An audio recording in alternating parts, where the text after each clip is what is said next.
Pemirsa, Presiden Prabowo Subianto buka-bukaan soal ciri negara gagal, salah satunya dari kondisi tentara dan polisinya. Presiden juga meminta TNI Polri untuk bertanggung jawab kepada rakyat Indonesia. Saudara-saudara sekalian, karena itu biasanya ciri khas negara yang gagal adalah tentara dan polisi yang gagal. Pernyataan ini disampaikan Presiden Prabowo Subianto dalam acara rapat pimpinan TNI Polri di Gedung Tribrata Dharma Wangsa, Jakarta Selatan, Kamis kemarin. Dalam acara ini, Presiden juga mengingatkan bahwa rakyat menuntut dedikasi tinggi dari setiap prajurit TNI dan Polri. Acara Rapim TNI Polri dihadiri 691 perwira tinggi dan perwira menengah TNI Polri.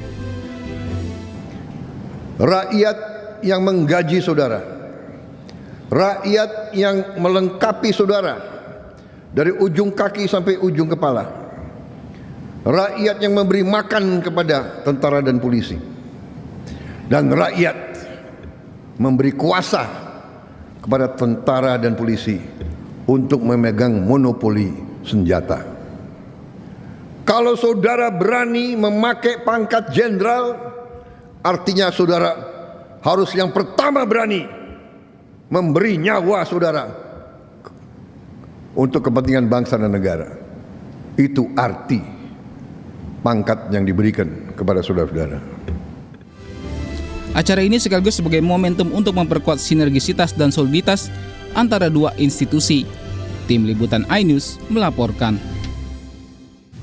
Pemirsa, Menteri Dalam Negeri Tito Karnavian memastikan pelantikan kepala daerah hasil Pilkada 2024 yang tidak bersengketa batal digelar pada 6 Februari 2025 mendatang. Hal ini dilakukan sesuai instruksi MK yang meminta pelantikan kepala daerah dapat dilakukan bersama usai MK memajukan jadwal putusan sela sengketa Pilkada.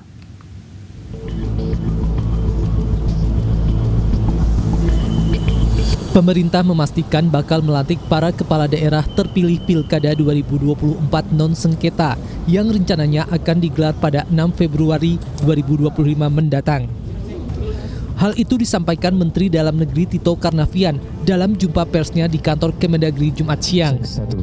Tito menjelaskan pembatalan dikarenakan adanya instruksi MK yang akan mempercepat putusan sela atau dismisal sengketa Pilkada dari sebelumnya 13 sampai 14 Februari menjadi 6 sampai 5 Februari. Sehingga MK meminta agar pelantikan kepala daerah non-sengketa dapat digabungkan dengan kepala daerah hasil dismisal. Hari Senin nanti ada rapat kerja dengan Komisi DPR RI, sekaligus juga salah satunya saya akan menyampaikan hal ini. Karena ini kan ada putusan sela yang kita nggak tahu gitu, yang kemarin tanggal 30. Dan hari ini saya lihat sudah keluar revisi peraturan Mahkamah Konstitusi yang tegas menyebutkan dari tadinya tanggal 13 menjadi tanggal 5 ya, Februari untuk pembacaan sidang dismisal. Tito memperkirakan proses pelantikan usai putusan sela sengketa Pilkada di MK dapat digelar antara 17 hingga 20 Februari 2025. Dari Jakarta, Rani Sanjaya, iNews melaporkan.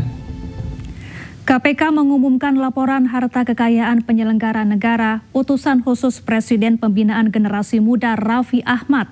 Raffi diketahui mempunyai kekayaan yang mencapai lebih dari 1 triliun rupiah.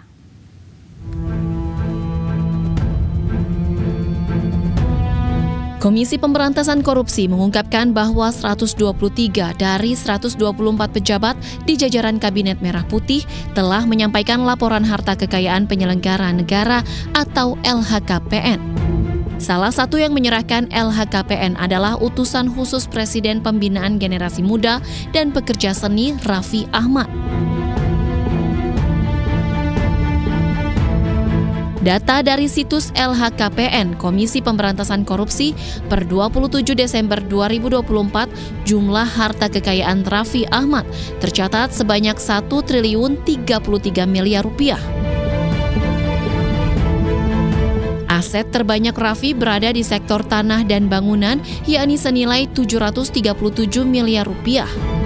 Dirinya melaporkan kepemilikan 45 tanah dan bangunan yang tersebar di sejumlah wilayah di Indonesia. Selain itu, Raffi melaporkan 23 kendaraan yang memiliki nilai keseluruhan mencapai 55 miliar rupiah. Daftar kendaraan Raffi antara lain mobil Rolls-Royce, Lamborghini, hingga motor Harley-Davidson. Raffi juga melaporkan aset surat berharga yang nilainya mencapai 307 miliar rupiah. Suami artis Nagita Slavina ini juga memiliki kas dan setara kas senilai 17,7 miliar rupiah. Kepemilikan lainnya adalah aset harta bergerak senilai 46,7 miliar rupiah. Harta Raffi lainnya tercatat senilai 5,3 miliar rupiah. Selain kepemilikan harta, Raffi juga melaporkan utang yang nilainya mencapai 136 miliar rupiah. PT Kereta Api Indonesia menggelar makan bergizi gratis di stasiun LRT Jabodebek dengan melibatkan ratusan siswa pendidikan anak usia dini. Uniknya, sebelum menyantap makanan bergizi, para siswa diajak menjajal kereta LRT untuk mengenalkan alat transportasi publik sejak dini.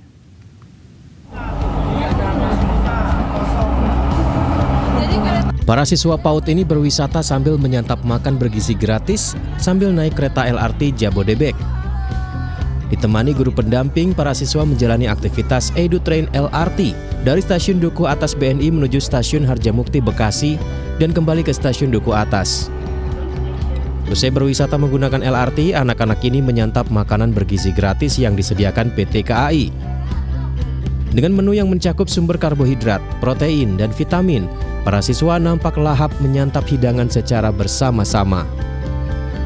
Selain dalam rangka peringatan Hari Gizi Nasional yang jatuh pada 25 Januari kemarin, pemberian makan gizi gratis bagi 189 siswa PAUD dari 5 sekolah ini juga sebagai wujud mendukung program pemerintah. Dalam rangka peringatan Hari Gizi Nasional yang diperingati tanggal 25 Januari, serta sebagai bagian dari upaya mendukung program pemerintah yang memberikan makan bergizi gratis. Kira-kira seperti itu. Kabarnya ini sudah yang kedua kali untuk anak SD, untuk anak PAUD yang ini. Tahun lalu juga pernah. Jadi kalau untuk kita bicara makanan bergizi yang sesuai dengan program pemerintah, ini baru kali ini kami lakukan ya. Nah, untuk hari ini kami lakukan di 2 titik. Jadi ada stasiun Duku Atas BNI ini, lalu juga ada stasiun Harjamukti. Di stasiun Duku Atas BNI ada 22 anak dan di stasiun Harjamukti itu ada 46 anak. Jadi ada total 68 hari ini. Rencananya kegiatan serupa lewat Edu Train LRT akan rutin digelar dengan melibatkan anak-anak. Dari Jakarta, Rani Sanjaya, iNews melaporkan.